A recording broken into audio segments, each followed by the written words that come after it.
Welcome to Module 3, Migrants' Basic Health Rights Upon Arrival in Host Countries. This module is part of our hybrid training curriculum for migrants.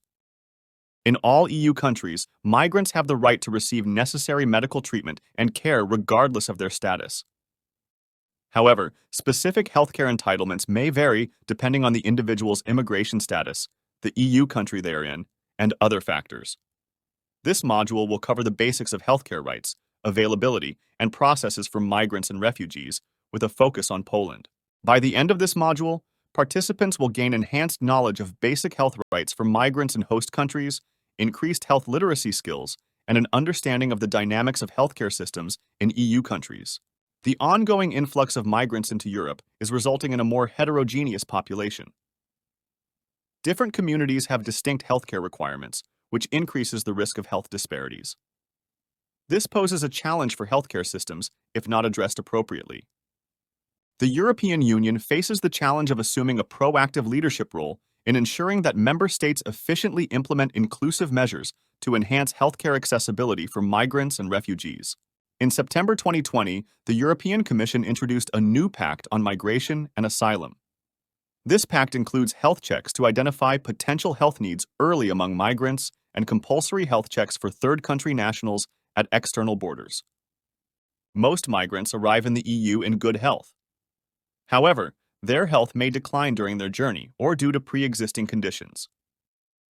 Factors such as physical fatigue, distress, dehydration, and substandard living conditions can significantly impair their well-being. Migrants are also more vulnerable to communicable diseases, occupational diseases, poor mental health, and other health issues. Upon arrival in EU countries, migrants are entitled to basic health rights, including access to emergency medical treatment, necessary healthcare services, and the costs covered by the National Health Fund, with appropriate documentation. Migrants are also entitled to health screenings, vaccinations, and mental health support services upon arrival.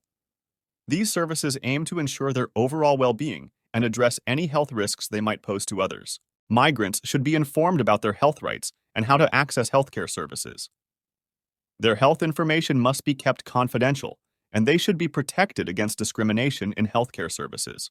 Refugee women and children have access to maternal and child health services, including prenatal and postnatal care and pediatric health care. Access to interpreters is also provided to facilitate communication with healthcare providers. In Poland, migrants and refugees are in a good position regarding access to medical care. There is no discrimination based on origin, religion, or race, and they can receive a PESEL number to use healthcare services.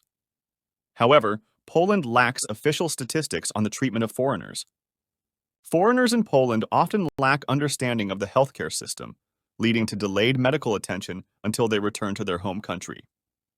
This results in critical conditions requiring hospital care. Access to the healthcare system in Poland varies depending on the migrant's status. Undocumented migrants have limited access, mainly to emergency services, while those in refugee procedures face barriers such as required referrals for medical visits. Let's assess your understanding of the material covered. Answer the following questions. One of the basic migrants' health rights is A. Access to free medicines. B. Access to emergency medical treatment. C. Access to free and private healthcare system. To use the healthcare system in Poland, you need A. PESEL or identification number B. Hospital card C. 2 children health checks were introduced in the new Pact on Migration and Asylum set up in A. 2020B 2005C 2014. Here are the correct answers to the assessment questions. 1, B, 2, A, 3. A. For more information and references, please refer to the following sources listed on this slide. Thank you for participating in Module 3, Migrants' Basic Health Rights Upon Arrival in Host Countries. The HealthMy project is co-funded by the European Union. Views and opinions expressed are, however, those of the authors only, and do not necessarily reflect those of the European Union or the European Education and Culture Executive Agency. Neither the European Union nor European Education and Culture Executive Agency can be held responsible for them.